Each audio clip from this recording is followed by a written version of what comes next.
want to catch the monster? Use invisible. The project is the start of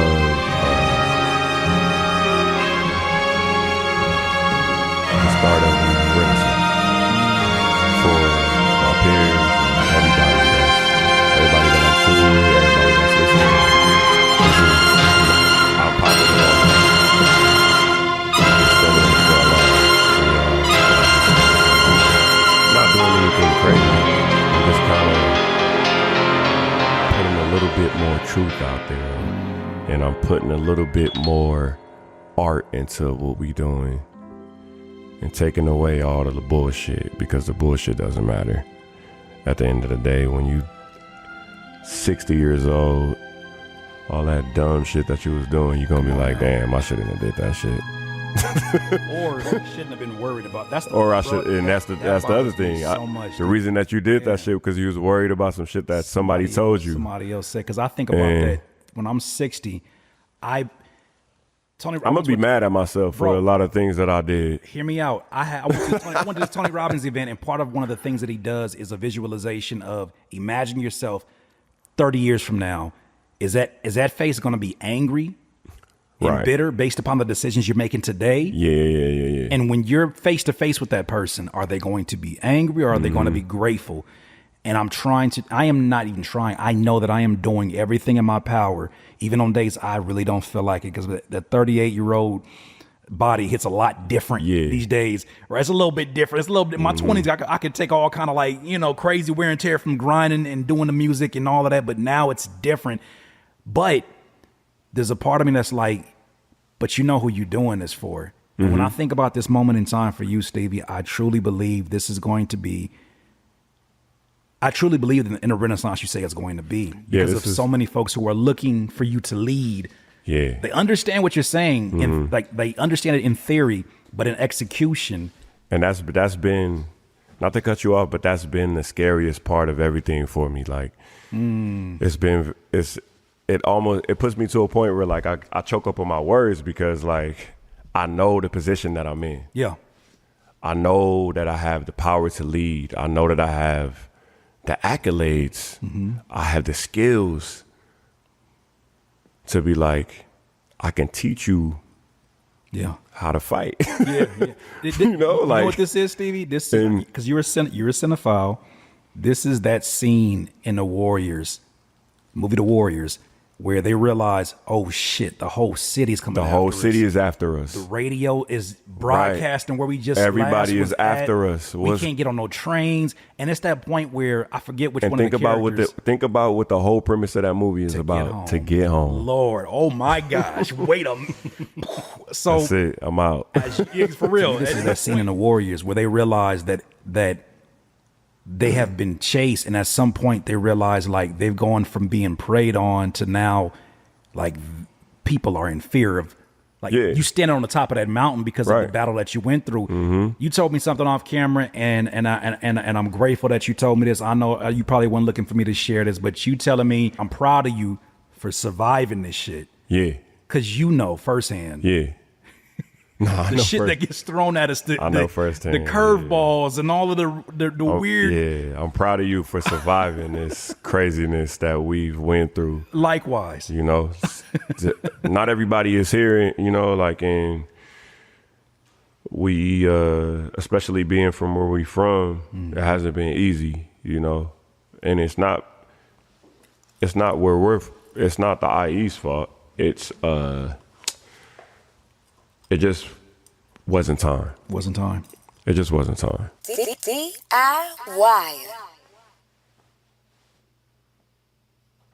The Invisible Man. The Invisible Man. The Invisible Man. The Invisible Man. You want to catch the monster?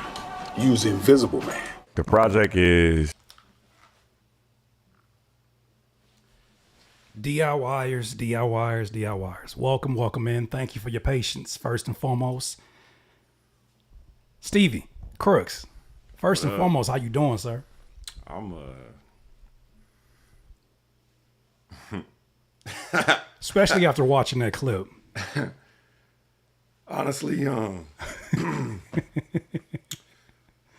told you That's all I can say. I mean, we here. We here.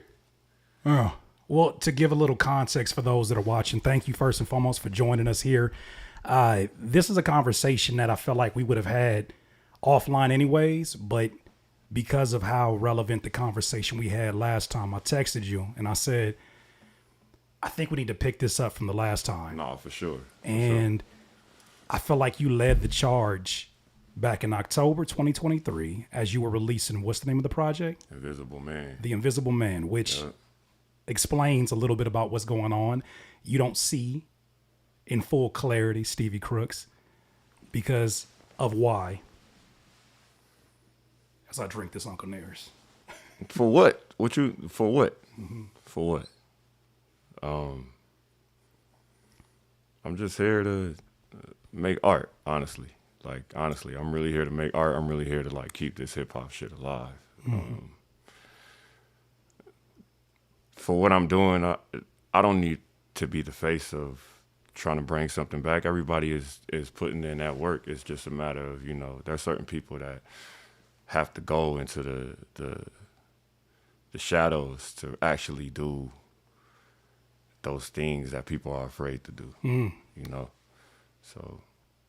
Especially in a time period where it seems like to be an artist, especially an independent artist, over the last, I don't know how many years, it's been kind of like a priority for us to always be in front of the camera. Mm-hmm, mm-hmm. It's been a priority to always be accessible. And I remember even never really being a kind of mysterious artist myself. I always said to myself, what happens when people get burnt out? Right. And is there such thing as disappearing after you've done numerous interviews, music videos, TikToks, and all these different things? But I think what's interesting about you, for those who don't know, Stevie Crooks, first of all, one of the most talented lyricists that I've ever met. Hands down. One of the most talented writers, songwriters, artists in general. And this is someone that, you know, early on, you know, I just kind of stood from a distance. We were in the same area of the Inland Empire, California.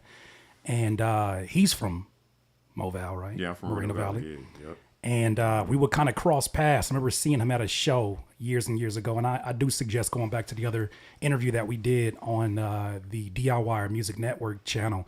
But we talk about it where I first saw this dude. First of all, he's 9 feet, which is crazy.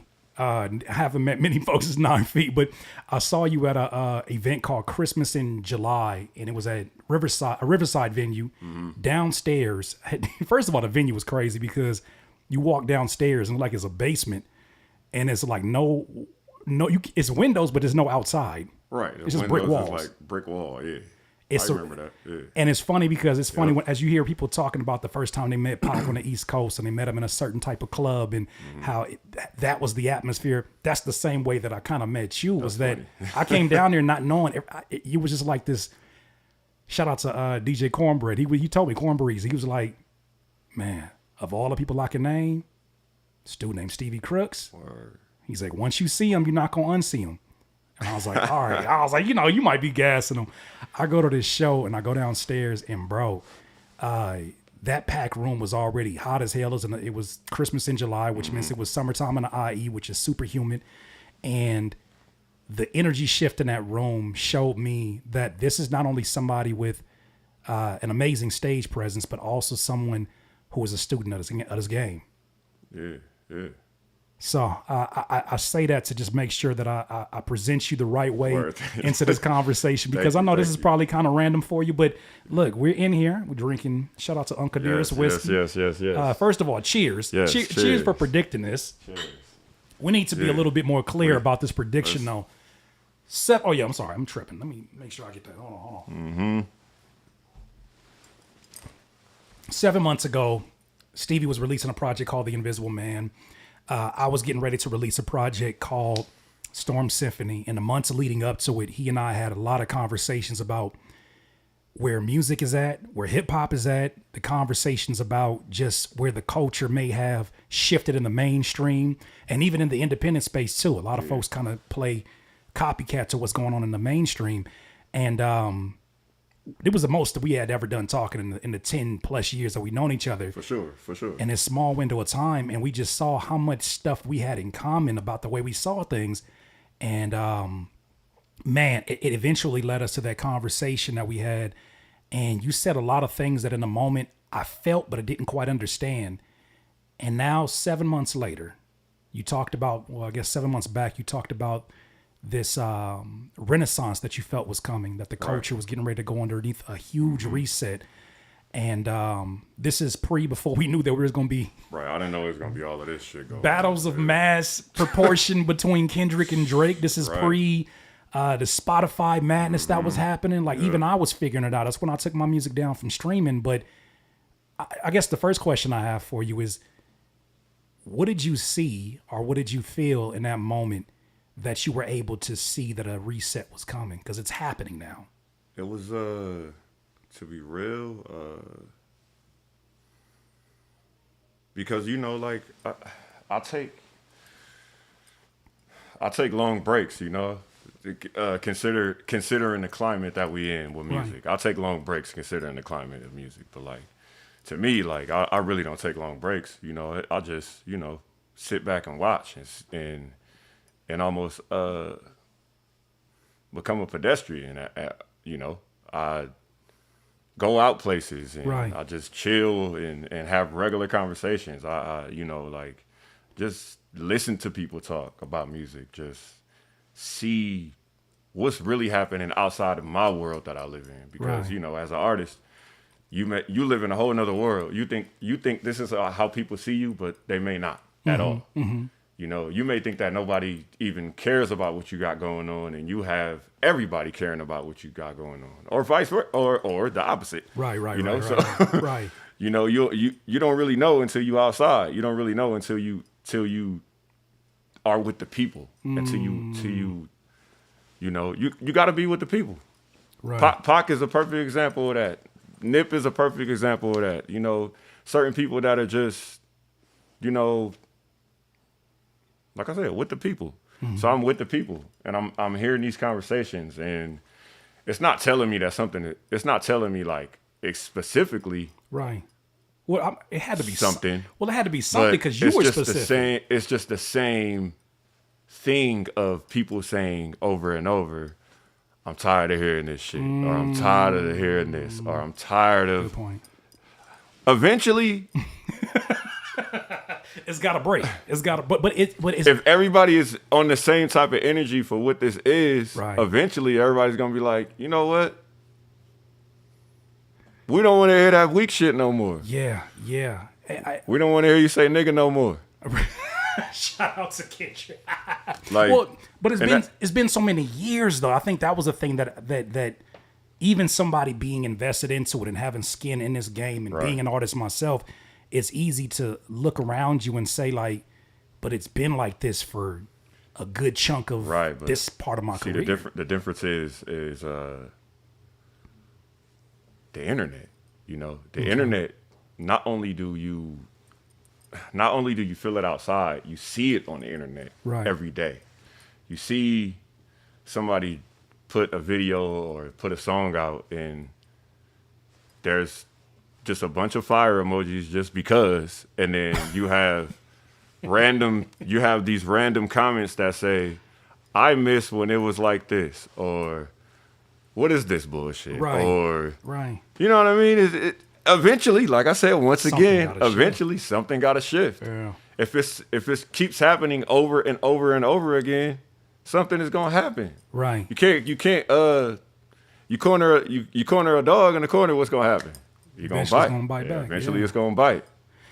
You know? And I'm just playing devil's advocate for the hell of it, but I look at this and I'm like, man, but there's been so many times that people say one thing and then their buying habits do a complete opposite. Right. So it's like, when does that ever break? But see, the thing is, the whole situation with the streaming and artists feeling a certain way about even that, where they're realizing, you know, even they don't care about me. Not only do the people not care about the music anymore, the people that are supposedly helping you put the music out don't care about you. So it gets to a point where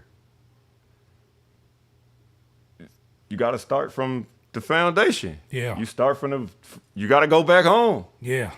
You got to go back home. That's just what it is. Like when the lights go off inside of the gym, you got to go back home. No, facts. You know, like, and even in with me saying that, when you do go back home, do you got the court in your backyard? Are you practicing every day? Are you in the garage dribbling? Are you watching the old tapes of the greats? Are you doing these things to make sure you're on point? So when the gym does come back on, You're the ready. lights in the gym, are you ready? Yeah. You know, a lot of people just kind of, they said, okay, fuck it. We're not going to play basketball no more. We're just going to play soccer. A lot of artists. A lot of people are just doing this and forgetting, you know. It's crazy. It's wild because I think we all kind of go through our own journeys in which we trying to figure out not just where we want to go creatively. You would hope that you could make all these decisions from a creative space, but the reality of it is that we all at some point have to think about, well, shit, I got to make a living at this. Right, and for sure. What does For that sure. currently look like in 2017, 2016? And I know I definitely have gone through so many transitions, but there was one thing that I could never let go of, which was having an authentic connection to the art that I'm making. But that didn't stop a lot of my peers that I thought that were supremely, supremely talented. And in their own right, they were, but they kind of sacrificed that because maybe they heard voices from execs. They heard voices from radio personalities or from even their own peers or fans that are telling them, you could never be successful rapping like that. Exactly. How did you, I mean, you told me last time, you were like, Curtis, I'm proud of you for surviving this. I'm proud of you, bro, for staying 10 toes on, no matter what transition you went, it always felt like it was the Marvel universe of Stevie Crooks. Right? It was like you may go here and you may do a different style and approach this verse differently or this project differently from a thematic standpoint, but you always kept it inside your universe. Never heard you sound like nobody else. It's for one, I love hip hop. Like it's not a gimmick. It's not a part of my branding. Like I really love hip hop. Like it's changed my life. It's changed all my friends' lives. Like how can you not love this thing that it basically fuels the world at this point, you know? So that's why I'm able to easily just stick to what I love, you know? I stick to what I fell in love with. You know, I don't want to look back and feel like I let it down by just following what everybody else is doing, knowing damn well one of the rules in hip hop is not to follow. Not to be a follower, not to copy, not to do, you know what I mean? Like people are forgetting, like that's one of it's not a rule, but you know, like it's just what it is. Like you go to the NBA, you can't just go to the NBA and just throw. You know what, Stevie? I'm gonna take a nigga that don't dribble. I don't dribble. You feel me? Like I don't dribble. I'm gonna come in I the don't league. want to dribble. I don't want to do free throws. So like, I'm just never gonna. You can't. But I wonder, and you know, I got my theories about this, and I'll for sure share it. But I wonder how many different factors are the reason, besides a lot of our peers, and at times, you know, I even say myself, straying away from the original plan in pursuit of a way to support yourself in this. How much of that do you attribute to outside forces? You know, people who are outsiders of the culture. It's almost people like who are 80%. I'm gonna say 80%. 80%. 80%. 80% is 80% of you doing something that you. I'm gonna just say with music. Right. I'm gonna say like 80% is like from outside what you think people think, or what people tell you to do, and then you think about it in your brain, and then you know, It's art. Nobody should even be telling you what to do with it. Yeah, It comes from inside of you. What are you doing? No. What are you listening to these people trying to tell you how to do you? Right. You can't let somebody tell you how to create what's inside of you. Right. Nobody knows what's going on. If that's, I don't even want. No, especially. Well, I'm getting with mad. you. Like And I understand why. I'm getting mad. Like it's crazy. Yeah. It's crazy to me how like people. I'm gonna just stop saying people. It's crazy to me that we are so easily influenced by outside forces, and when we shouldn't be, you know. Because there's I could go through mad examples of you not listening to somebody's advice, but when it comes to music, for some reason, you listen to everybody's advice. Stevie, I'm gonna share something with you that pissed. But if somebody told you to go run across the freeway for $1, you ain't gonna do it, but you'll do it for Spotify. That's crazy to me. It's crazy. A penny. A penny. Not even a penny. Not A even fraction of a but penny. But that's crazy to me. Yeah. Or that you'll let a playlister who's never had to make music before tell you how you should be doing your art form. How you should be doing it. What speed it should be. How it should sound. Who you should feature with. How you should sound. No more bridges. How you like the song. You know, they tell you don't make a song longer than 2 minutes. All of these things that have like nothing to do with the art. I don't know how many times I've ever thought about like that's crazy. That kind of stuff. Well, I'm gonna read this quote to you because this is something that has been pissing a lot of people off, and I think I want to get into specifics in the weeds with you if you don't mind. If you don't mind, you don't have to address it, but I'm putting this out there because I think that I was actually kind of shocked at, we know that hip hop in itself is has opened the door to many different races, nationalities, backgrounds, and there's a lot of pros of that. But there's a lot of cons that I feel like we don't talk about in terms of people that come in with no understanding of the history and then almost act as, you see all like the abundance of squatters these days where there's laws to back it up for them. They'll come into a house, they'll change the furniture around, they'll change the picture, they'll say, why are you rapping like this? I don't think you should. You should do it like this. And because there's not, I guess, and if you don't, they make you leave. And they make you leave. And find a new version of you. So I want to share this post that was posted by Wise Intelligent. And he said, basically, because I want to get into that conversation with you about this battle between Kendrick and Drake. And I want to get your thoughts on this. He says, this battle affirms what hip hop has been saying for 50 years. Neither record sales, popularity, spins, streams, awards, likes, or shares dictate who are the dopest MCs, let alone the GOATs. He says those commercial achievements are great, but they are not hip hop. Resonating with the deeper sentiment of black people is a bigger determinant than any of that other corporate created BS. What's kind of your first initial thoughts when you hear that? My first initial thoughts are, I mean, duh. Like, It's like, who am I talking to? yeah, like, duh. I mean, we all know that. We all know this. Why do you think people who don't know any better have such an issue with that? They have such an issue with it because, hip hop is one thing that has embraced everyone. But when it comes to other things, we are not embraced. So when people finally start telling the truth about what this is, it puts people in let me just keep it. I'll just keep it a buck. Okay, that's that Uncle Nearest talking. I'm That's just that keep it Uncle a buck. Nearest talk. Please keep it a buck. This is what we. What it is, in simple terms, everybody want to be a nigga, but don't want to be a nigga. And that is just the simplest way I could say it. Yeah.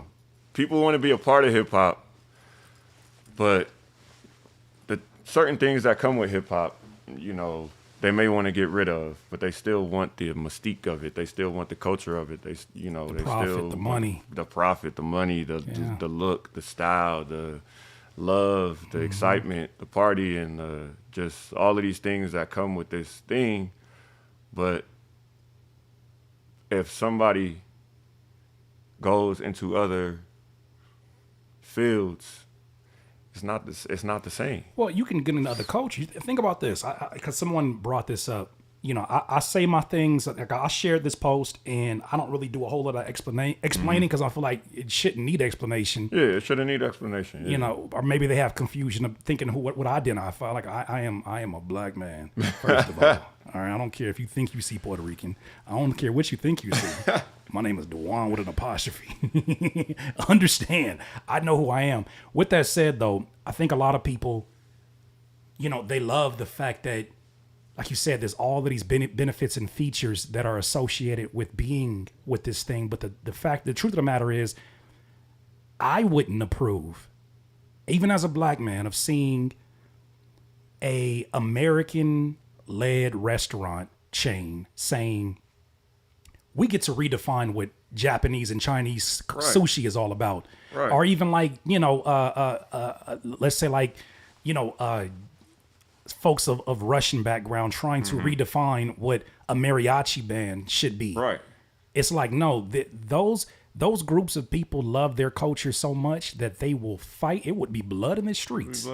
It just ain't gonna happen. It's not gonna happen. It just ain't gonna happen. But with hip hop. But this is the thing. This is the thing that people forget, though. Hip hop is also built off love, so it would be it wouldn't be right to not accept others. Right. It wouldn't be right because that's not what we started this shit for. You know what I mean? It's to bring everybody together. That's what the house parties were all about. It was just to bring everybody together. Block parties, yeah. But sadly, the struggles created this thing. If America wasn't the way that it was, maybe hip hop wouldn't even have been created. If America didn't care about those certain sections, if America just didn't let the Bronx fall apart and all of these places, get hit so hard, maybe hip hop wouldn't have been created. But if you really think about it, those places got hit hard because of who lived there. Yeah. So that's a great point. So, you got to really look deeper than just, it's deeper than rap. Right. It's deeper than rap. Right. Like, there are certain artists that just, when you look at them, you just feel these things that you understand, like this. He may not be the traditional hip hop artist, but this is hip hop that I'm looking at. Like my first time seeing Kodak, I felt like that's hip hop. That's just what it is. Regardless of whatever he does. Right. There's just a certain thing that comes off of him that lets me know that it is authentic. And he actually, it's his purpose to do music. Right. Right. It's not something that he's having to put a uniform on. And that's shout out to my guy Epic. We have these conversations all the time. And something he always says is that the difference with people who are, who have DNA that is connected to hip hop is that they can't take off hip hop. Right. But there's certain folks who yes. participate, yes. who wear this shit like a uniform. They put they all they Supreme gear or whatever gear that they associate with being in the culture at that time. And then whenever they gotta go to, their different, bar mitzvah, they get to take that off and then hip hop. But it's like I remember working at Quiznos, Stevie, and the way I was wearing my hat. This dude was on his phone. Hip hop. He said, Stevie, he looked at me, he said, he's on his phone. He was like, Turkey Ranch is Swiss. And he said, you rap? Right. Like I'm like, I'm wearing the same uniform everybody else. It's not on you, it's in you. It's not on you, it's in you. And like you can look at somebody and tell when somebody fronting. You can look at somebody and tell what they doing it for. Yeah. The thing is, people act like they don't see because somebody may have motion. Yeah. And you know, people want to be a part of that motion, so they don't question anything. They'll just hop on a bandwagon to get a little bit of that motion from that person. Right. And that was the nastiest part about these years, because I want to get into this. Your thoughts on what I think has probably been a huge line in the sand that I'm seeing, at least, between people who really felt like, yo, yeah, I'm a hip hop head, not knowing what that meant. It was really interesting though, seeing. First of all, what was your thoughts, zoomed out point of view, on seeing the Drake versus Kendrick? Because I tell you, I wasn't looking forward to it as much as I was looking forward to the possibility of seeing two lyricists who have not sacrificed their skill set like J. Cole and Kendrick. Yeah. I was looking forward to that one. This one, I was like, ain't no telling what we're going to get. I know we're going to get from Kendrick, but ain't no telling what we're going to get from the other side. Is he going to sing? Is he going to rap? Is it going to be theatrics? And what was your zoomed out point of view of that battle in general? To be honest, it was very for me. I kind of seen what was gonna happen anyway. Really? Yeah, just from a cultural point of view of like, there's just certain things that, like, if you consider yourself like really, you know, championing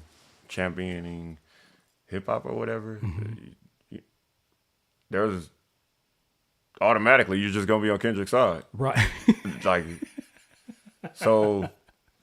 And that's no disrespect. And it's no disrespect to Drake at all. It's no disrespect to Drake at all. And Drake is an exceptional lyricist. Like, Drake is an exceptional lyricist. I honestly wish that he would have went a different route with everything. I really wish he would have rapped. Yeah, like actually rapped. You know, like, I know he was.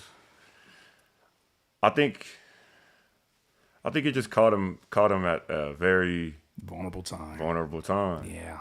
You know, like, he caught him at a time where he actually, I ain't even gonna say vulnerable. He caught him at the time that he needed to be caught so he could stop doing what he's doing and kind of, you know, I hope that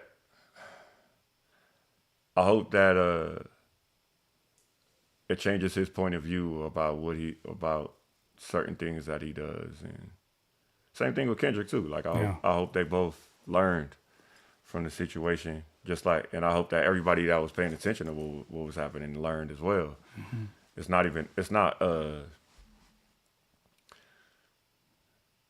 just a truth versus lie. Right. The truth versus a lie. And you know, what you do in the dark comes to light. In the end. And in the end, that's just what it is, you know. There's bullshit that I've done that probably gonna come to light, but it ain't nothing that's like, I ain't afraid to. Right. Yeah, I remember Afeni Shakur said it. She said, there ain't nothing. She said, if there's shit in the middle of the street, I'm gonna be the first one to stand right next to it and say, that's it. I put that shit there. Yeah. And I feel like that's the same thing with anything that can come out that. If it comes out, you gotta stand. You gotta stand. See, that's the other thing. If he would have just stood tall on what was being talked about, you know.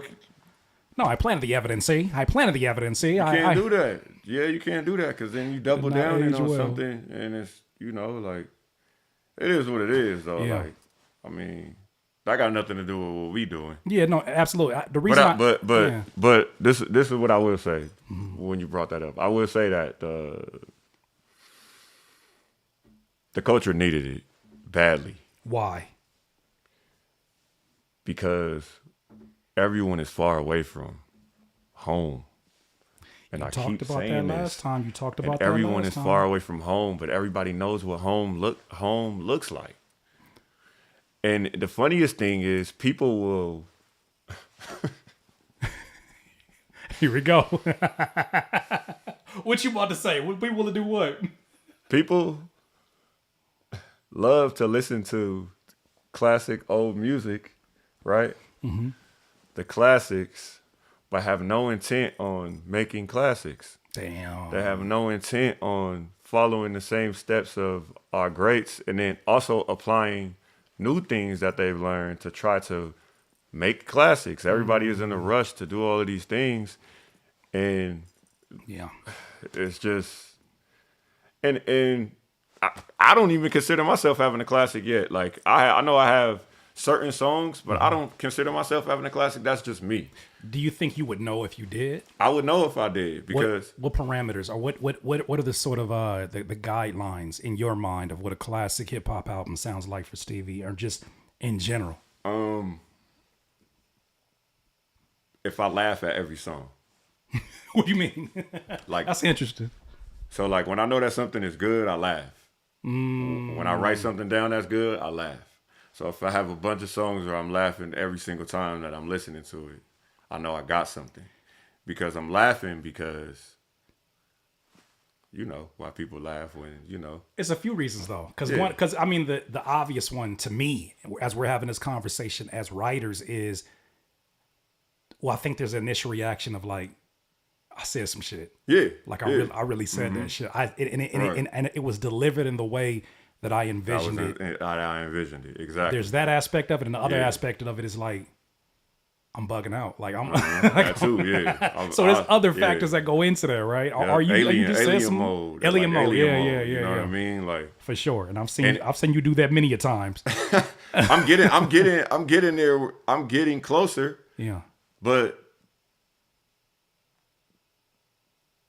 like, it's a lot of pain. You got to put a lot of pain in. A lot of pain don't just come with just writing every day. Come with living life. Yeah. And paying attention to what you're doing in your life. And somehow, you know, channeling that energy. If you're mad that day, you know, it may not be the smartest thing to do to write music. May need to chill, analyze it, and then look at it and try to make something of that, you know? Yeah. I've spent many times being angry and writing down in an angry way, but it's like, now where I'm at, my anger doesn't come from I'm angry. Right.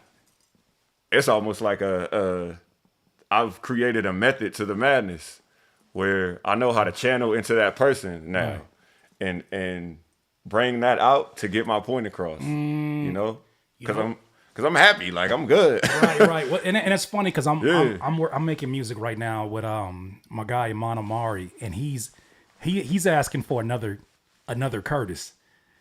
And he's asking for a Curtis that I'm like, he's like, this is cool, but like,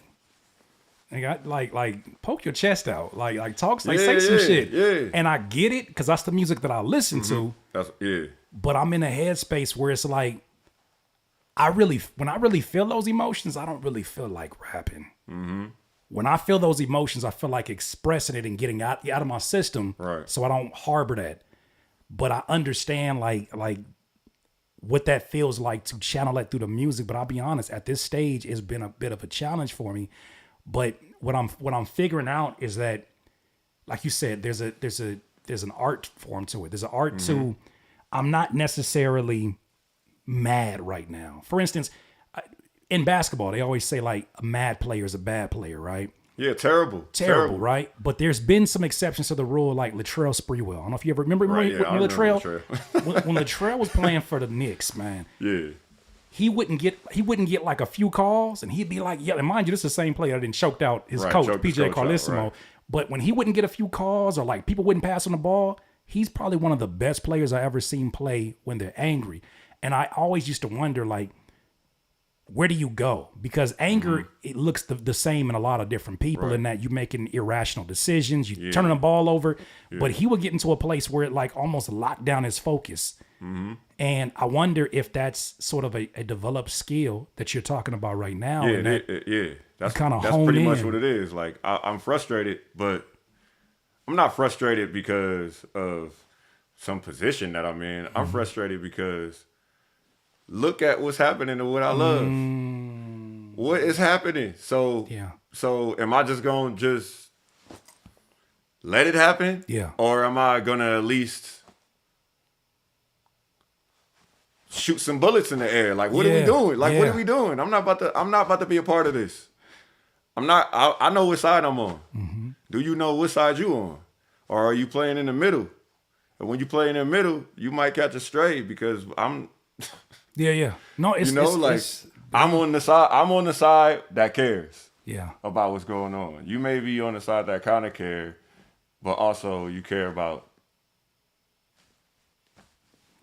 you know, and that's fine. Right.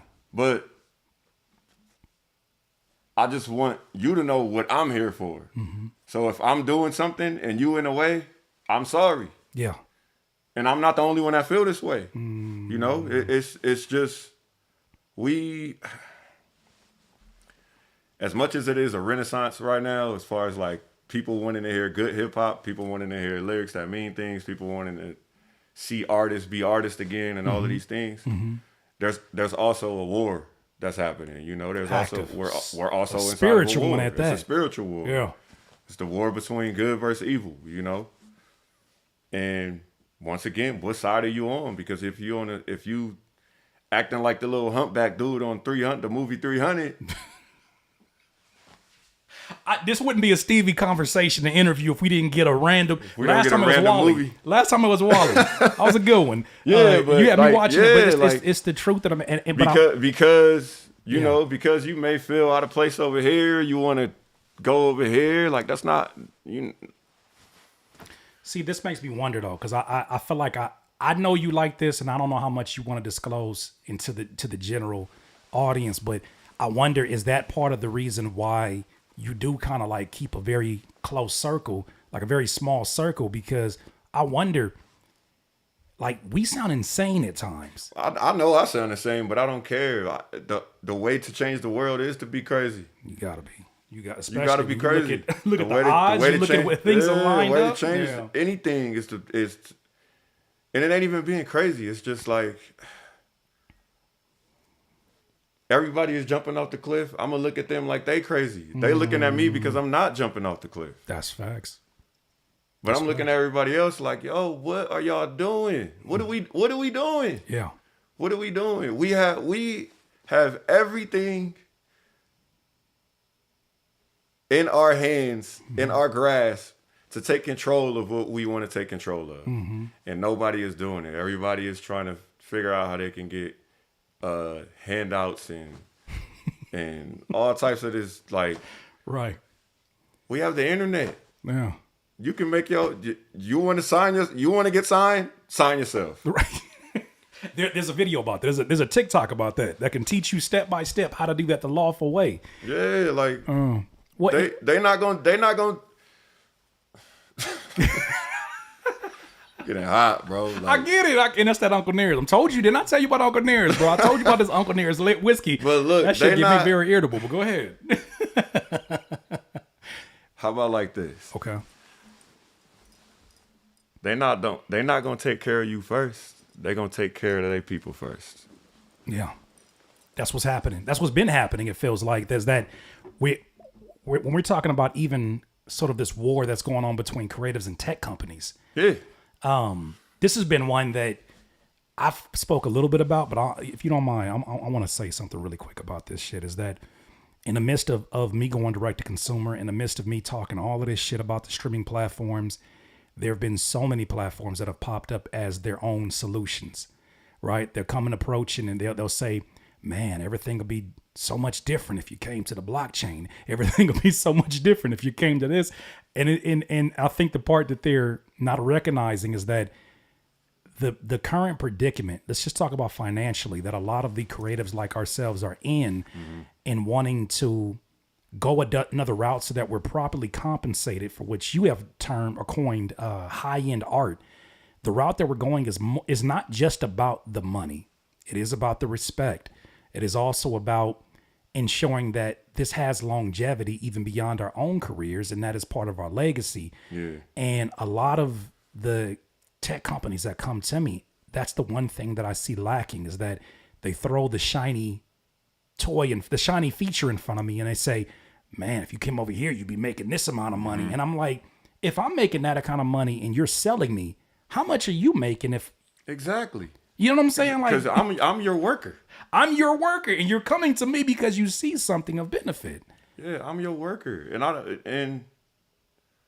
don't want to be a worker. Yeah, bro. I don't want to. I'm doing this so I don't gotta be a worker. You feel me? Like, what are we talking about? Like, no, I'm with you. About? No, I'm with you. What are we doing? Like, what are we doing, bro? So I put up the post talking about how And I got to tell you, bro, I think I underestimated how important our conversation was in October to kind of like really like get me over that last hump of like, man, fuck streaming. Like really getting into that headspace. Word. Talking to you, I was like, you were the only person I could talk to that I didn't feel crazy. It was like, no, this is exactly what our role is at this point.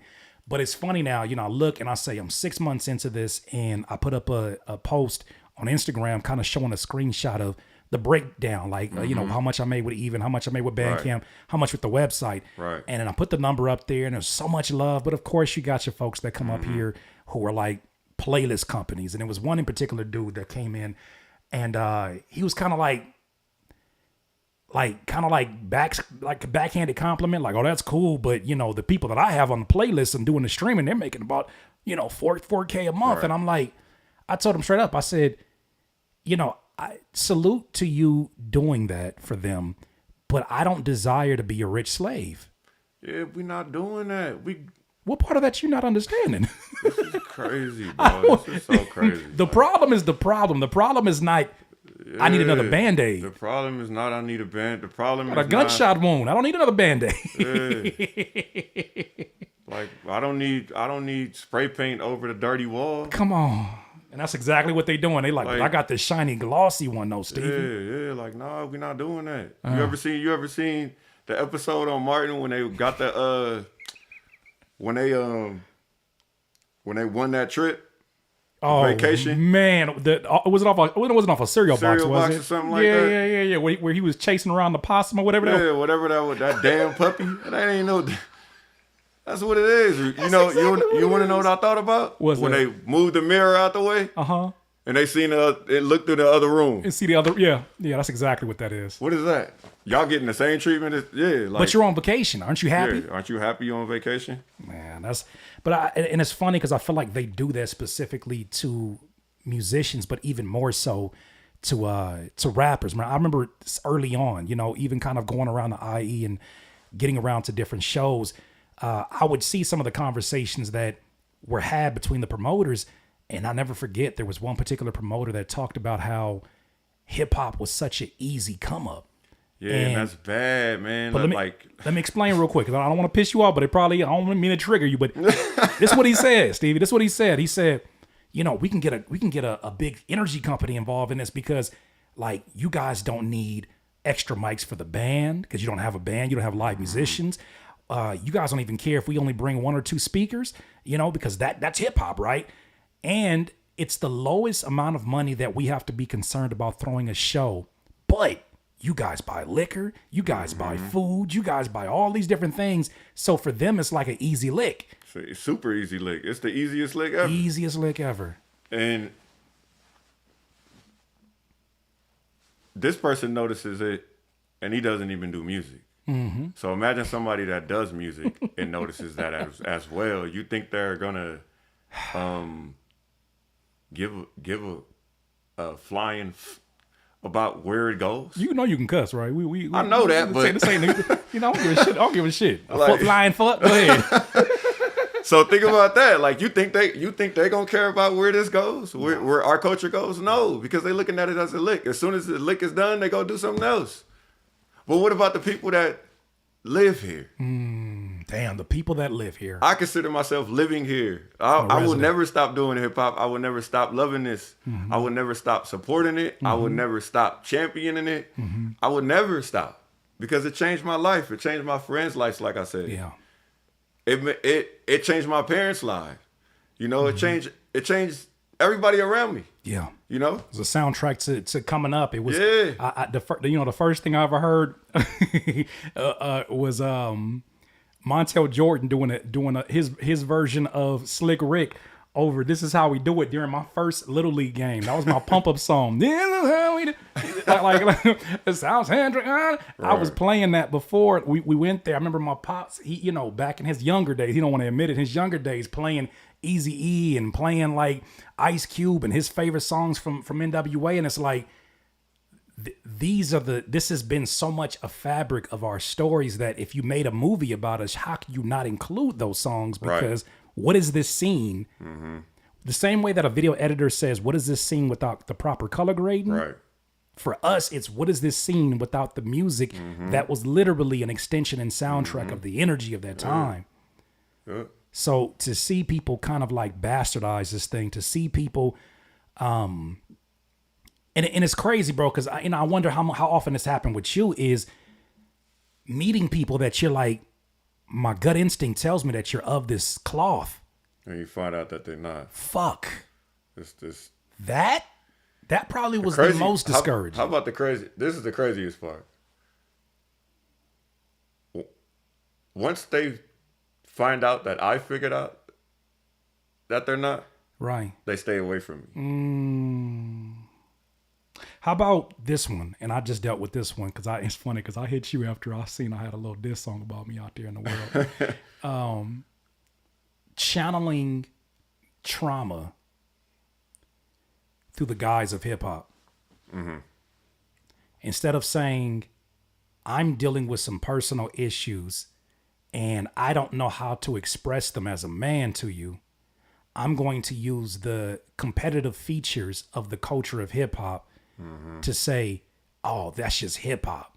Yeah. Instead of being able to express yourself, because people always talk about, at least the purists. And it's funny because I want to ask you about that line too, because that was something that kind of had me thinking differently about the word.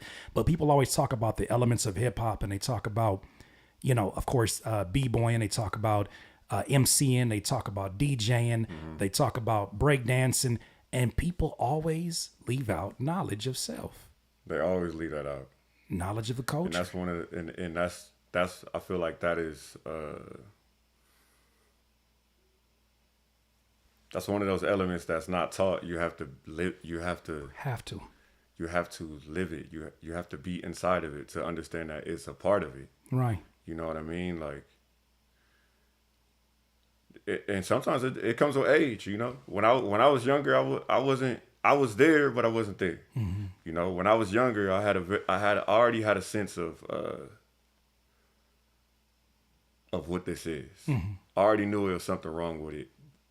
Long time ago. What do you mean specifically when you say that? What I mean by that is like what is the it that you're talking about?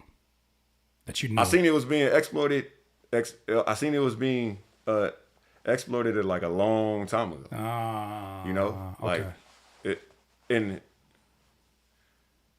there was, just as a kid, I was like, I wanted to do something about it, which is so crazy to even think about. Like, like this is not a fucking movie. Dude, sound like Blank Man. Sound like Blank Man.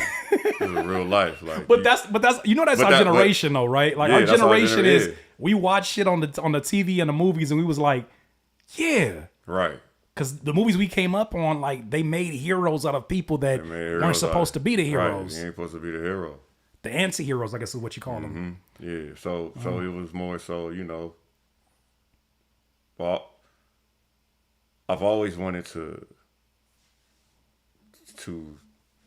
save something, but as I got older, I realized it didn't need saving at the time. It needed to get to the point where people realize that shit is fucked up. Because there's too many people that have become rich off of this. There's too many people that are still gaining money off of certain practices that are abusive. Yeah. So you can't just come in. You can't just just like how we say somebody can't just come and change everything and we can't do that either. No. Because I can't go into Sony and be like, all these artists, get rid of them out of here. Now this all is of what these we're artists, do. right? It's not gonna happen, But you know what though? This is something I wouldn't be surprised of, is that as the climate, but not to cut you off, ahead, but as the climate is changing, Yeah. I feel like it's slowly becoming, we actually want you to be good. which is why I say I think that's when they would give you the call. Yes. Because they know that you're one of the ones that can speak articulately about this. It can see this from a zoomed out point of view. And because you can see it from that point of view, you're able to offer insight that they're out of touch. Nature is not able to tap into. And so, and it's crazy because, we always joke and say that that part of the industry is this proverbial haunted house that everybody get in the line and want to get into this haunted house. Everybody's like, damn, man, you see all these famous rappers and da-da-da. I want to get in that house. And they see people yelling from the windows, don't come in here. Don't come in here. Don't come suicide. Oh, I don't want to be here. They don't even let me drop my album. They stole everything from me. You see people doing that, yet and still, you don't care about people leaving the exit or the people who don't even make it to the exit. You're just concerned about the folks at the top of the building that are like immortalized, like, damn, I could be one of them. Right. And, the one thing that I think is really interesting now that I think about that analogy is that, nobody ever thinks of the haunted house as its own person. That too. So what I mean in saying that, for those that are listening, I know you get this, but the haunted house is without emotion. The haunted house is merely a vehicle for these things to happen. And in the past, we have seen times where you have a mainstream that exists that has De La Soul on the same radio station as NWA. And at least with that balance, you had an opportunity to say, all right, maybe I don't relate to these stories as much coming from where I'm coming from, but I get a chance to see my representation here. Yes. Or maybe I'm not even on this today, Yes. but I get to see this today. That's gone, bro. That has been gone for so long. That's gone, and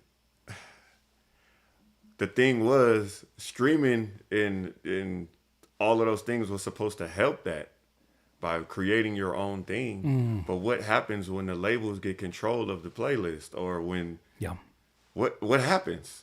Or when they start snatching music off now. That too. Like, what happens? You don't get the balance anymore. You just get, this is what hip hop is. Yeah. So people that barely even know anything about hip hop is maybe like, oh, I don't really listen to that genre. But then when they go and try to find out what it is, it's just one thing. Yeah. Yeah. I don't have to continue to explain this. Like, everybody that's watching this right now, and if you are going to watch this, you can go on any of those playlists and you might hear 20, 40, 50 beats that sound the same. Same exact. Same tempo, same subject, same everything. And it's not the artist's fault that are on those lists. They're doing what they're doing. You don't give them any of the blame of that? No, because they made the art at least? Because common sense ain't common. Some people don't. Some people don't see it the way, we may see things. Right. And I may not see things the way that they see things. Sure. May not understand. I may not understand what they on, just like they don't understand what I'm on. Right. But that's the balance. So there is no balance. That's why shit is all over the place right now, because there's no balance anymore. Well, now that we're in this time period where, I think this is always a natural part of the progress or the process of any renaissance, is that there's a reset process, there's a rebuild process, and it seems as things are kind of like correcting themselves. It's funny, I keep seeing all these updates of where it seems like the walls are caving in on Spotify. They got a bunch of shit that's coming to light, and it's not even like it's their own folks that's saying shit. Right.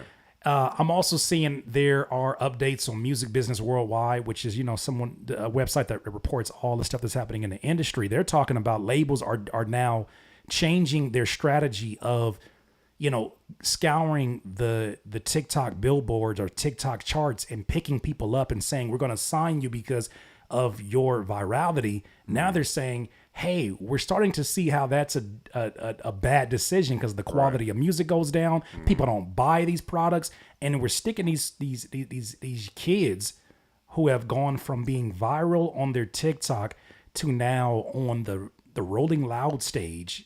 Yeah. Without doing the hole in the wall shows, without going through the process, not putting that pain in. Putting that pain in, and so they treat it differently. They're saying, oh, I don't think that was fucking smart.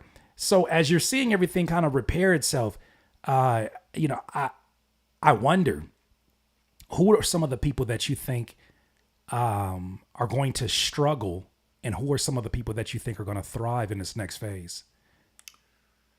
Well,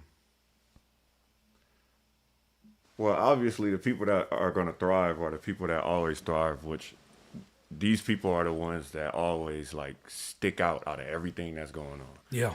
They're just like, there's something about them that's making them stick out within the nucleus of all their peers, Right. So, and we all know those are like people who have an actual talent, or they actually work hard at their craft, or they actually care about working on their craft. How did we get here? How do we get to the point where you don't care anymore? Like caring is looked at by some folks as like you care too much. You try hard. Yeah, you're trying too hard. Why you care so much? You care too much about being good. Being good. Or you care too much about hip hop. Hip hop. Shit crazy, bro. Shit crazy. Well, you know what that reminds me, before we get into this last phase of that part, what song was that? No, this was a recent song, because this is something that I actually recorded for you. Mm-hmm. And you straight up said, I'm a hip hop purist. I thought, as I listened to you say that, I was like, a hip hop purist. I know for the most part of my career, here's been my point of view of it, because I want to get what your POV on this is. When people say a hip hop purist, that has kind of been the person that's like almost hip hop to a fault, in that they don't allow any new anything to be added to the lineage. Like a purist, right? When you think about a purist, that's the thing I thought about. Mm-hmm. And so, I would think about those people are like the ones who complain about mumble rap, the ones who complain about, oh, I don't listen to that shit on the radio. They end up talking more about the shit they don't like than embracing the people who are doing the things that are of the lineage or of the tree of the thing they do like. But you called yourself a purist, and I never asked you about that. And I think this is a perfect time, because the conversation is around that. One, what made you want to? What do you feel connected to that terminology for, and how do you kind of define that today? Because I keep saying, I care. Mm-hmm. I care.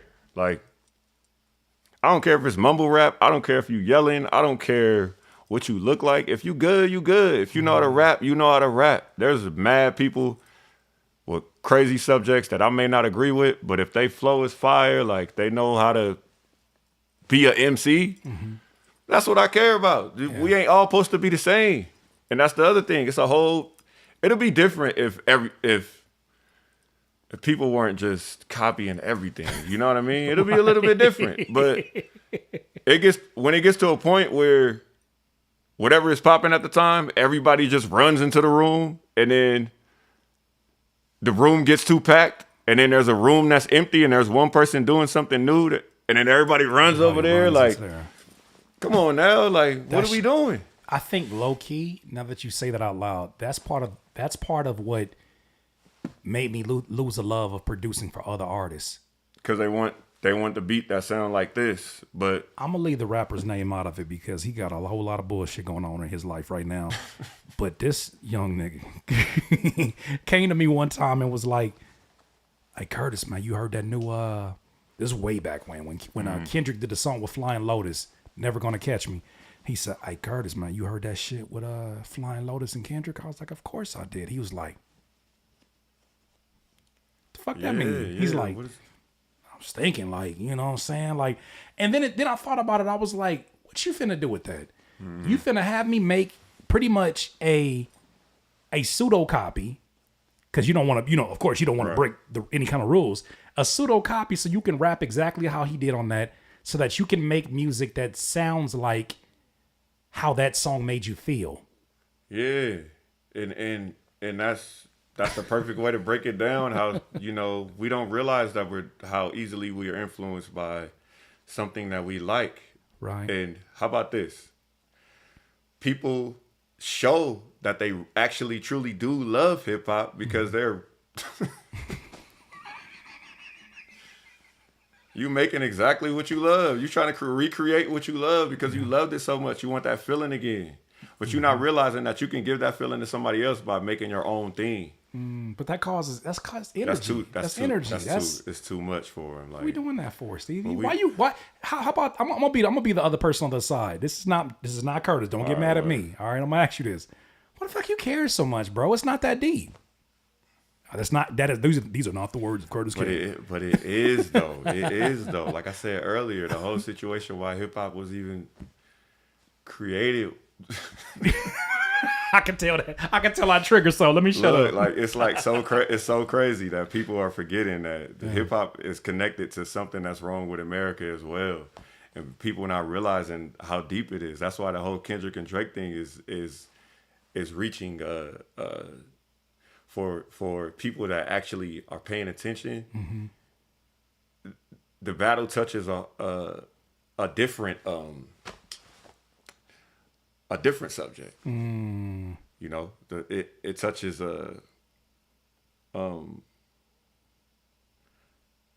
how like the whole like going to Atlanta and finding artists and basically slaving them and, like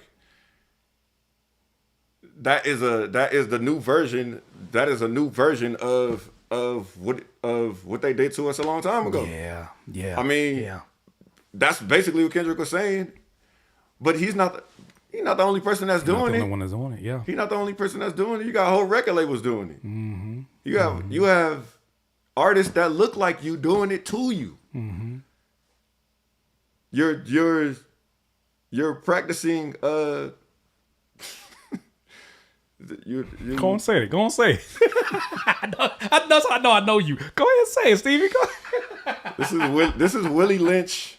This is Willie Lynch shit. Like, you know, the Willie Lynch letter, the old versus the pitting how to control a slave population of black folks. Put them against each other. Put them against old versus young. And how about this? Yeah. It looks like I look crazy because I'm against something, but I'm not against my people. Yeah. I'm not against my people. Yeah. I love my people. Yeah. I'm against what they doing to us. Mm-hmm. And I was gonna say, and the they, which is really interesting, is that the they sometimes look like us. That's what I'm saying. That they look like us. Yeah. They look like us. And even in that aspect, like Harriet ain't take everybody. People was looking at her like she's stupid. Oh, she sold out because she didn't get it. She ain't come get me.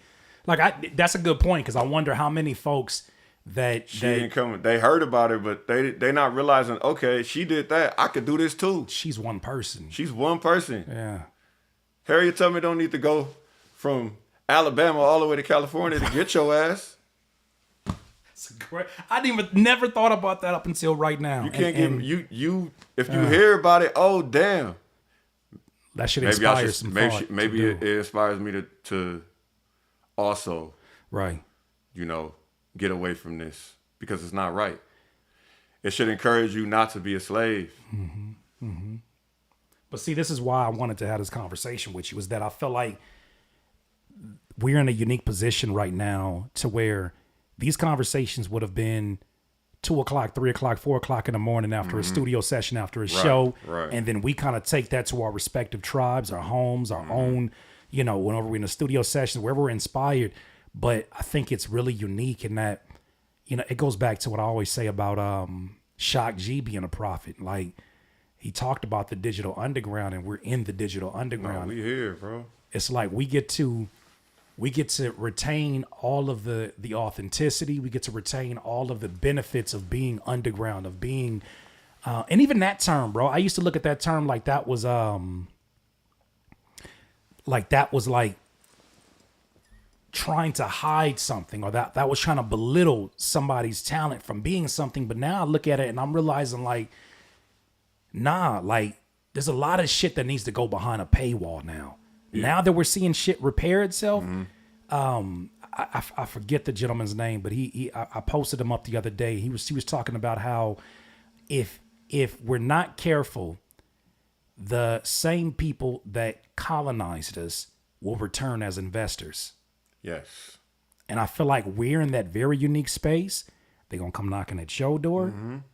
And I already know they're coming knocking at my door.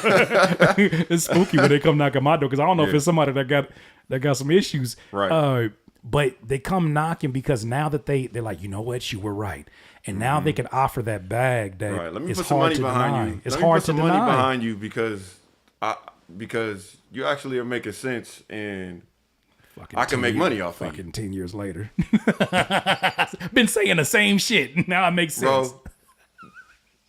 Bro, my first mixtape, like, what are we talking about, Please bro? stop the crook. I hate this. What are we talking about? I hate it here, Stevie. Because now what you about to see is it's gonna be all the tones of all the documentaries are gonna change. They're gonna talk about how this era was, this and this and that. And it's like, I look to the folks like you first, because I feel like, not that I'm voided out of the conversation, but I feel like I took an alternative path by going into content creation and kind of deprioritizing the vigor and the focus that I was going at music. It was music and nothing else. Yeah.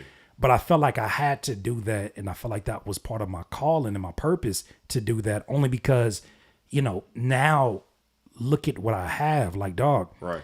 these motherfuckers tried to get me out of here, bro. Like, these relationships that I had, that I met folks in the industry, ended up being double-edged swords, in that some of these folks did soft blocks, right? It's blackballing is such a dramatic term, but people don't talk about the soft blocks. Yeah, the soft blocks, right. Nah, we can't get you on this show. Nah, we can't. You know what? We talked about this shit when I told you about this shit, that the little fucking switcheroo with the show that I got on the text message. I'm like, it's the little shit. Like, oh man, I see what you're doing. I want to bring you on as a guest and talk on my pod. And then all of a sudden you don't have that. I just got to a place the same way that you're talking about as an artist. It's like, hey, why am I waiting for somebody to come save me when I can do this shit myself? I can do this shit myself. Who?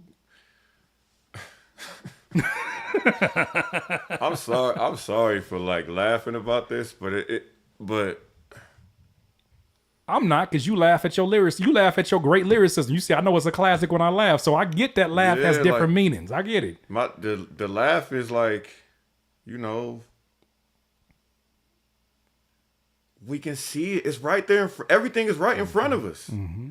Everything is right in front of us. But for some reason, because of, I don't know how they figured out how to make people forget what matters. I don't know if it's the images that are being shown. I don't know. Well, I don't even want to get deep into that. I'll tell you what it is. They lulled us to sleep, and they did it in a way where they gave us these devices that look so damn good that it's hard to put them down. It's to the point where I find myself waking up in the middle of the night and my hand goes before my brain goes to pick my phone up. See what's going on. When you dull people to sleep, you dull their senses. When you give them dopamine spikes that we used to have to go outside to go get. You gotta go outside. Yeah. Like, you start becoming a little less emotional towards the things that actually move you. No, that's facts. So I'm looking at all this stuff and I'm like, when you see it too much, you don't care about it anymore. Like, when I want to stay off this phone, bro, I put it in black and white mode so I don't have the dopamine spike to have. But that's what I have to do. It's gotten to that point. But I look at this and I'm like, you said this before in our last interview, is that it feels like at times we're talking to zombies, and we are. Yeah. So as I'm talking to people and I'm realizing, like, I'm speaking as clear as I fucking can. You know what? No, this is random. I'm gonna play this for you, Steve. I gotta play this for you because I just posted this today. And what year were you born? You mind me asking? 87. 87. I'm 85. Have you ever heard of Dr. Delbert Blair? No. Man, brilliant mind. I'm gonna start sending you some clips. Brilliant mind. No, for sure. Listen to what he said about 80s babies. This shit tripped me out, bro. I've had this for a long time, but it wasn't really until, let me turn this down. It wasn't really until everything that's going on right now did it really dawn on me how accurate this is. So he's talking about this in 1994. He's giving a speech. Dr. Delbert Blair, brilliant man. But listen to what he says about 80s babies. I'm going to play this right now.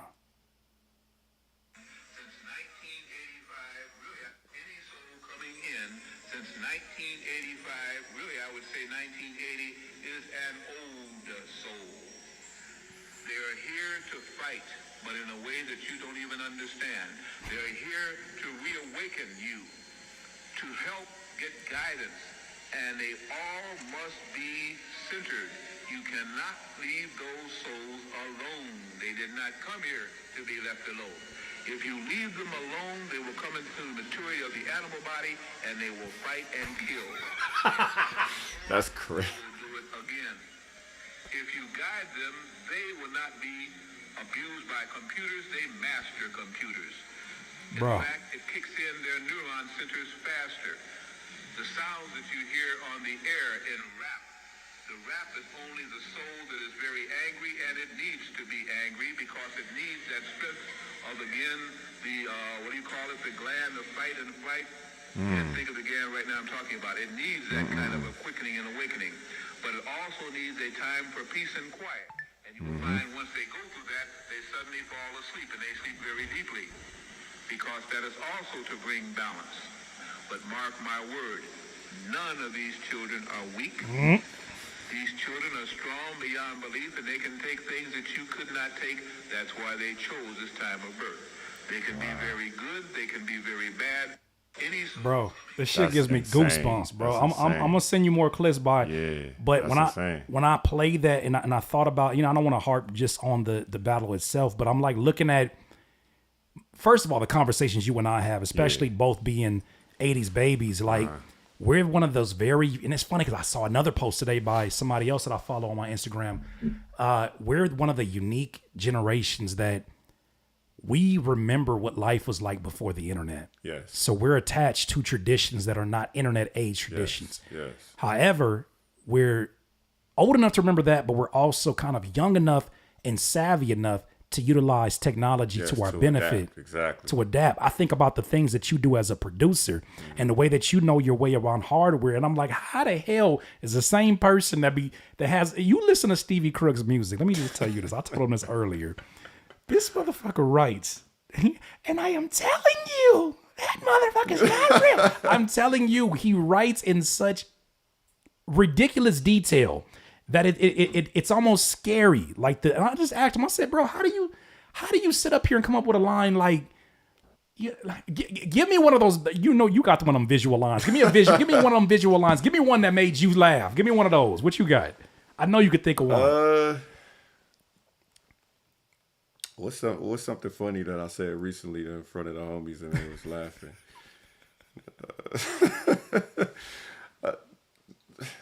Just listen to my new project that's coming out. You ain't gonna do that. Give me something from Van Gogh. Let me give you something from Van Gogh. Just a line from Van Gogh, because that's one of those that you did that.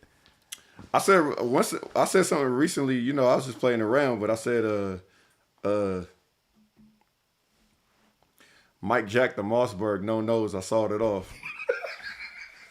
But it's see, I'm talking about lines like that, but I'm also talking about lines where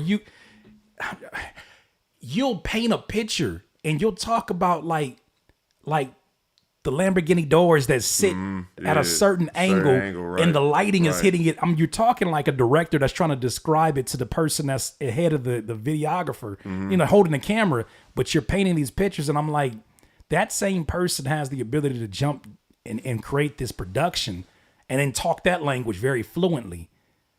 So I was trying to find an example of that. I don't know if you got any lines that pop up, but I'm putting you on the spot. That's on me. No, the new project is the whole thing is that. The whole thing is that. Oh shit. The new project is it's been my favorite to create because, like I said, I'm in a space again where I know people want to hear me rap. Especially now. Especially now, but there was a time where I kind of like felt like I had to like almost like prove it, prove that I'm worth listening to, In what way? Just on some regular like artists, like trying to prove that you should listen to me by. Do you think that's an external conversation or an internal conversation? It's an internal conversation. Yeah, it has nothing to do with the outside. You know, it's just like I said. These motherfuckers don't know nothing.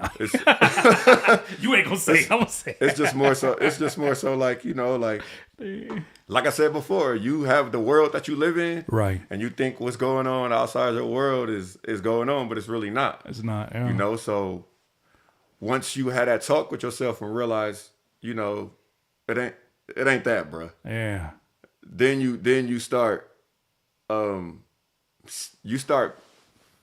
what's the thing that I'm pretty sure you can agree with, once you stop paying attention to people that you think that don't care and you start paying attention to the people that care, you start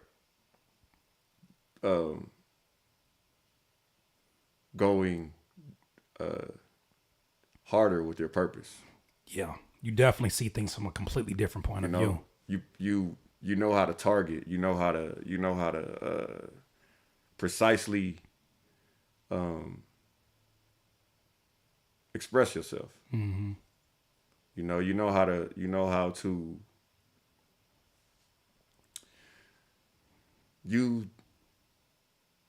you become.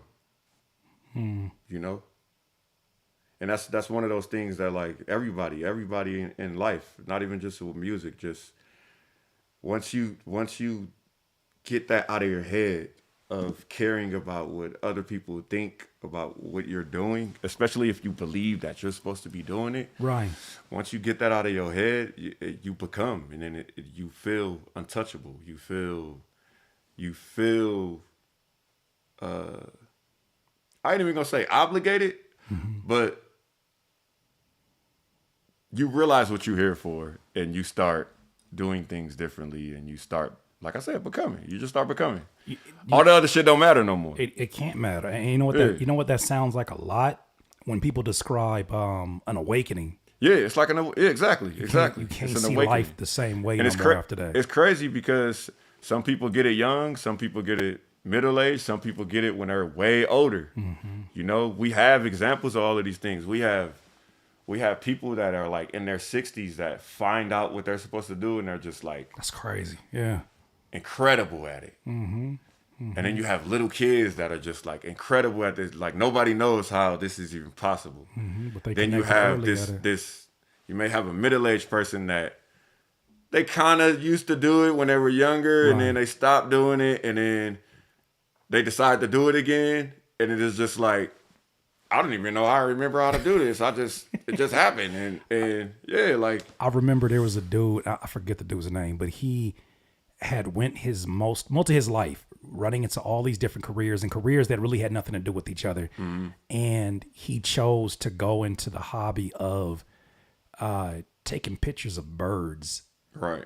And in a very short period of time, and I want to say he was in his 40s and 50s, this dude became like one of the world-renowned leaders. You know how insane that is to like think about? Like, what are we talking? Like, how the hell do you go like, from? How do you go from McDonald's to bird? It was like that though, Steve. Like, I can't remember. I'm butchering the man's story, but he went from like, you know, like working on the railroads to like working over here in the fields and working over there, and all of a sudden he's like, nigga, I like birds. Right. And you know it's crazy. I'll take pictures of birds. You know what's something crazy about that whole story? What's that? He probably was working at those places, and it was crazy ass birds that he probably never seen just following him around. He's like, why do I have a thing for just like paying attention to that? Like, why am I standing on the railroad and there's this rare bird like in this tree just looking dead at me? And he's not, you know what I mean? God is very strange about that, but he's very meticulous when he does those things. So true. You know, he shows you signs all the time. All the time. And they go right past you because you're everybody is in search of, you know, everybody's in search of, not realizing that it's right there in front of you. But go ahead. Sorry. And like I said, everybody has their different time when it hits them. Right. You know, it hit me later. You know, of course I was doing music, but it didn't really hit me later about what I was supposed to do until I want to say when I ran into you. When I ran into you. Really? At that point? Yeah, I knew, but it wasn't like this. Yeah, it wasn't like this at all. You know, I was still pursuing certain things, you know, but I had this realization that like, nah, hold up, no. I wonder because we don't talk about That's these why things. it's not working. Because I'm trying to do. It's not fucking working. It's not working because I'm doing something that I'm not supposed to be doing. This is not the way that you were wired. This is not the way that you were designed. You were given, and that's something I really thank you for, bro. As we kind of bring this to a close, I really thank you for this. You helped me to reconnect with what matters the most in what I'm doing. And it's so easy because the rest of the world is telling you that these things don't matter, even though you feel it in your heart. Yeah, there's a lot of things you feel, right? Right. And a lot of people who make some really educated arguments for why that's an outdated way of thinking. Yes. But yet and still, we've seen it. Like, we're at the age now where we've seen a couple of cycles, right? We've seen this story play out before. We've seen it in other people. And we realize, like, no matter what the fuck happens, it's going to always come back home. It's always gonna come back home, man. At the end of the day, when it comes to hip hop, it's just, at the end of the day, it's about beats and rhymes. We always go through this phase where like there's gonna be a beat that's probably gonna drop that's like some new artist and he going crazy on it, and everybody is gonna love that song. We've seen it a million times. We've seen Jay Electronica, we've seen T Grizzly, we've seen Meek Mill. That's true. There's these songs where it's literally all bars. It's just everybody likes the beat and First it's day all out, bars. Nightmare, Dreams of all Nightmares. Of these songs. What is the main thing about these songs? Bars. Yeah. There's truth to there's the truth. Huge truth. Truth is a big factor. There's it's just there's nothing too crazy going on with the beat. It's the timing too. The timing is like picking that type of it's like picking that type of production in a time period where that sound shouldn't be as polarizing as it is. And that's the crazy part because what's happening is while everybody is away from home, somebody just come back from home and come to the city where everybody is at, and they have something that they missed from home, and they're like, oh shit, I used to be from here. Right. Damn, I missed that shit. Why I like that? And then everybody wants to be around that person because they reminds them of home. But even they step out of their own nature because they're following that for the wrong reasons at that point. Yeah. It's not about that when that person, like I have this theory that like whatever you consider your best songs or the songs that resonated the most with people around you, those were moments where it wasn't about you sit down and say, I'm going to make the best song ever. Right. That's not what happens. Like in my sessions where I made the beats that had like the most, plays, views, streams, that wasn't the fucking goal. The goal was, I can't even tell you what the goal was. Really, at that point, it was like, let's not put boundaries on it. Let's not put titles on it. Let's just be here in this moment and stay present. And like one thing leads to another. And it's like, how much can you even say it was that session? And how much can you say it was the events that led up to that session? The person that cut you off in the morning, the person that you waking up 5 minutes earlier, you waking 5 minutes later, you eating breakfast. There's so many factors that go into it. But I think about that and I realize like all you can control, especially as we sit here and we make the art that we do, is the decision to be honest, the decision to stay present in the moment. And one thing that you kept telling me, man, like, dog, one day somebody is going to dig this shit up that we did. Somebody's going to dig this interview up, which is crazy to me. Like how we look at like the Miles Davis interviews and shit. 50 years later, somebody's going to pull this up.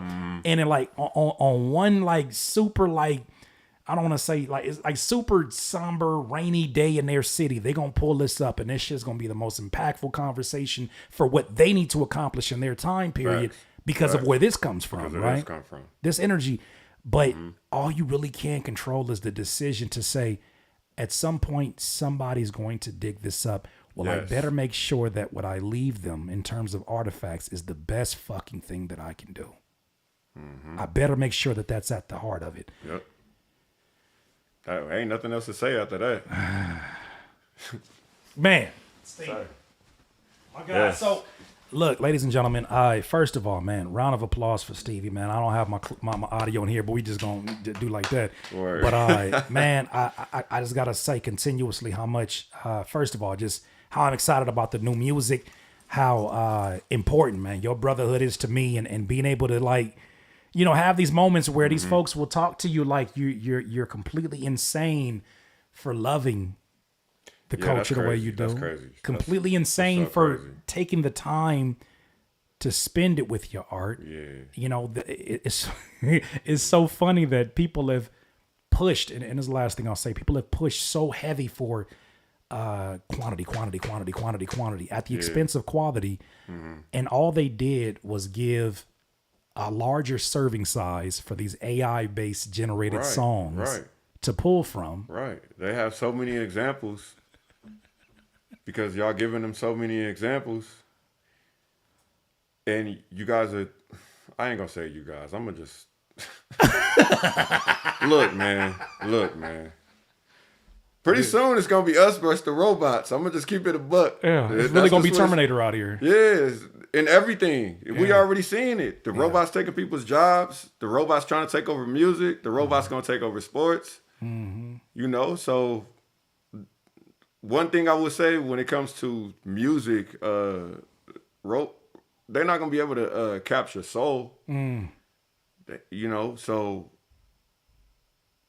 that's where it's going. That is, I guess, our secret weapon. Yeah. And it's the secret weapon anyway. Right. You know? You got soul in your music, it's a secret weapon. That is a secret The best weapon. singers got soul. The best rappers got soul. Like all of it, you know, that's just a thing. Yeah. You can't mimic that. You can't duplicate that. If it's in you, it's in you, and people can see it without you even. You don't have to tell them. I don't have to tell. You have to spell it out for them. You could just walk in the room and everybody know you do something. Well, you know, they don't know exactly what you do, but you look like you do something. You look like you do something, and that's one thing that I'm gonna always bank on when it comes to the human race, as I've always known it in my 39 years of life, is that we're always gonna be irrational. We're always gonna make irrational decisions that, for whatever reason, at one point in time, grown adults said, nigga, I need to buy a pet rock. I need to buy a pet rock. Or I need to go buy a slinky and roll that shit down the stairs. For whatever reason that happened. And I think the same thing exists even in this time period where you have kids that are saying, I didn't get to enjoy the Walkman era. I want to enjoy that now. And so I think as people are starting to gravitate towards something that feels real, why wouldn't they, when the mainstream and when every other entity is pushing them towards things that are artificial? Yeah. The food and all that. Everything that's human. It's a human need. Everything is becoming Wally, like I said last time, bro. I need you to stop predicting this shit, bro. we seen it. We living in it. We living in it. Yeah. We living in it. I could tell my phone to call somebody right now. I remember when I used to have to put my finger in the phone and go like this. I had to teach myself how to do that because my parents, they didn't teach me how to do that. I had to learn because they're like, don't be using my phone. Why? Right. Because it costs. Stop trying to call these hotlines on the TV because you think you're about to win something. That shit costs money. Look, you talking about hotlines. This is the last story I got for you in there. Look. Stop calling the house collect. Nah, forget the collect. I'm gonna tell you what happened one year. Look, I'm gonna even say a name. Shout out to Daisy. That was my middle school crush at Curtis Middle School, bro. I remember I went to San Diego for the summertime, and I was like, dang, I'm gonna call her every day, and I did. Yeah, all right. And I was on my grandfather line, and he said, I never forget. I woke up. He got that bill. He said, who in the hell ran my shit up for $75? When I tell you the life of the jumped out of my body. You'll never forget that. Ever. Said, $75? Who been on my phone? And I said, Grandpa, it was me. Cupcaking like a motherfucker too. I was, you get off the phone. Running Grandpa's shit up. But these are the things that I feel like now, of course, as 80s babies, we get to share these things in a way that, maybe these other folks have not had the opportunity to, but they get to live vicariously through us. Right. And so, man, With that said, man, I just want to say thank you once again for being here, man, for sharing this and for preparing folks like myself for what was to come, because it absolutely did happen, bro. Oh, we here, bro. We here. We here. We here. People want to hear people rap again. People don't want to see that bullshit no more. Like, right. People don't want to see that shit no more. Like, I'm not the only one. Little kids don't even want to see it. Like, come on now. They looking like, hey, come man, on now. I was watching some old Wu-Tang videos, and I was like, hey, that was kind of crazy. The younger generation is smart.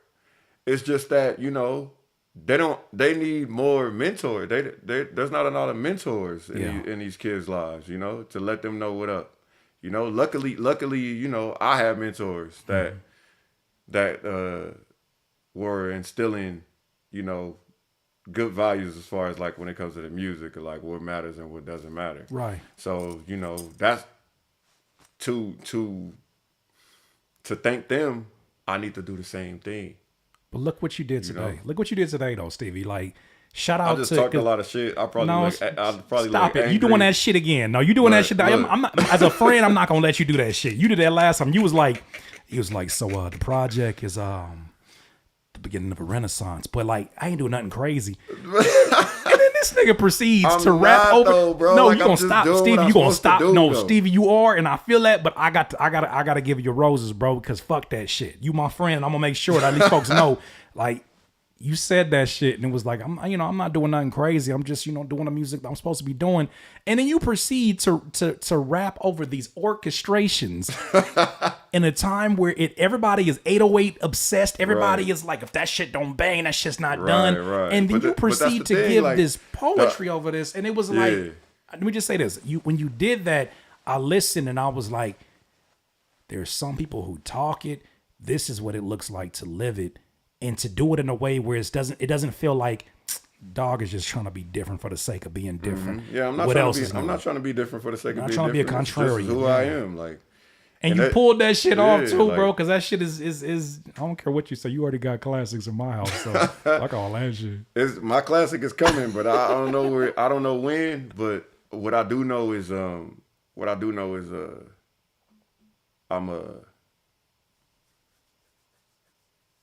really excited about the hunger that I get to display, with this next project, because... Do you have a name for it? Lord of the Shadows. Lord of the Shadows. Yeah, Lord of the Shadows. And I'll explain what that really is about later, but... Sure. And you always got a seat here for that, for sure. Yeah. Without a lot of light, you don't get shadows anyway, so...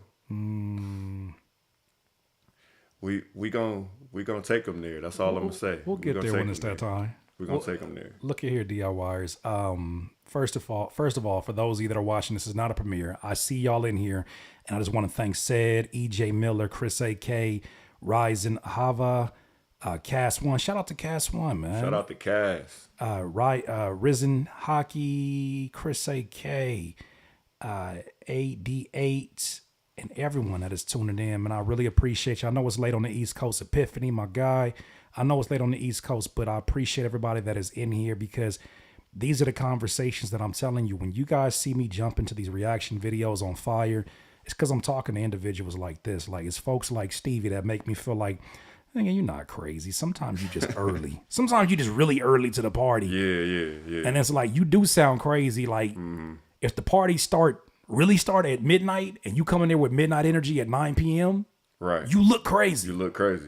But then when the party get there, everybody's like, you're the life of the party. Right, you're the life of the party, because I was already ready for that. I already knew what time it was. That's the best thing. Like, you go somewhere and everybody's sitting down and it's that one person that just come in super turned up. Ready. Beer in it, both hands, they like, what we doing? Everybody like, oh, yo, shit, fuck it. I'm going out there too. Right. Yeah, it got to be somebody. It got to be somebody. Man. Well, I appreciate you, bro. And once again, I highly suggest that y'all go check out my guy's music here. Brilliant at what he does. And I can only imagine what's getting ready to come up next. But DIYers, thank you so much for choosing to watch this or rewatch this. I'm gonna play this last clip one more time, and but first and foremost, or lastly, I just want to say thank you again. Any final words for these people before we get up out of here? You. Hey, stick to your guns. That's all I'm gonna say. Stick to what you know. Don't be no follower. It's over with for that. We don't need no. Be you, please. Just be you. Yeah. That's what it's about. That's what it's about. That's how you'll be remembered. You don't want to be remembered being somebody else or making music like somebody else. That's fine. Or whatever you're doing. Like, you don't want to be remembered as the person that was trying to copy this other person. Be yourself. Be yourself. Just be yourself. Man, there it is. Well, y'all have an amazing night. Thank you so much for watching once again. The Invisible Man. The Invisible Man. The Invisible Man. The Invisible Man. You want to catch the monster? Use Invisible Man. The project is the start of I was a goodie. the start of a renaissance for my peers and everybody that I'm cool with, everybody that's listening. Like, I'm popping it off. I'm standing on the front line for y'all, and I just want to kind of like, I'm not doing anything crazy. I'm just kind of putting a little bit more truth out there, and I'm putting a little bit more art into what we doing and taking away all of the bullshit, because the bullshit doesn't matter. At the end of the day, when you 60 years old, all that dumb shit that you was doing, you're going to be like, damn, I shouldn't have did that shit. Or shouldn't have been worried about. That's the Or I should, and that's the other thing. So much, the reason that you did that shit because you was worried about some shit that somebody told you. Somebody else said. Because I think about that when I'm 60, Tony Robbins, I'm gonna be mad at myself for a lot of things that I did. Hear me out. I went to this Tony Robbins event, and part of one of the things that he does is a visualization of, imagine yourself 30 years from now. Is that face going to be angry and bitter based upon the decisions you're making today? Yeah. And when you're face to face with that person, are they going to be angry or are they going to be grateful? And I am not even trying. I know that I am doing everything in my power, even on days I really don't feel like it, because the 38-year-old body hits a lot different these days. Right? It's a little bit different. It's a little bit, in my 20s, I could take all kind of like, crazy wear and tear from grinding and doing the music and all of that. But now it's different.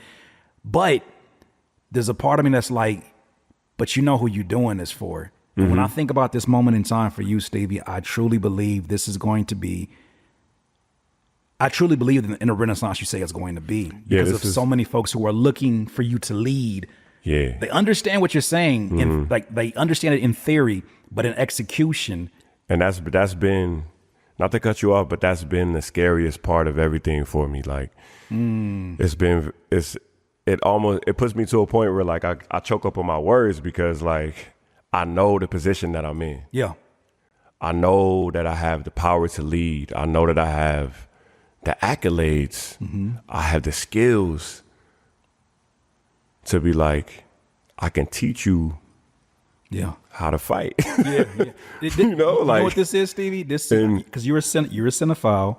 This is that scene in the movie The Warriors, where they realize, oh shit, the whole city's coming after us. The whole city is after us. The radio is broadcasting where we just everybody is after us. We can't get on no trains. And it's that point where I forget which one of the characters. Think about what the whole premise of that movie is about. To get home. Lord, oh my gosh. Wait a minute. So that's it. I'm out. For real. This is that scene in The Warriors where they realize that they have been chased, and at some point they realize like they've gone from being preyed on to now like people are in fear of like you standing on the top of that mountain because of the battle that you went through. You told me something off camera, and I'm grateful that you told me this. I know you probably weren't looking for me to share this, but you telling me I'm proud of you for surviving this shit. Yeah. Cause you know firsthand. Yeah. The shit that gets thrown at us, I know firsthand. The curveballs and all of the weird. Yeah, I'm proud of you for surviving this craziness that we've went through. Likewise. You know, not everybody is here, and we, especially being from where we from, it hasn't been easy, and it's not the IE's fault. It's it just wasn't time. Wasn't time. It just wasn't time.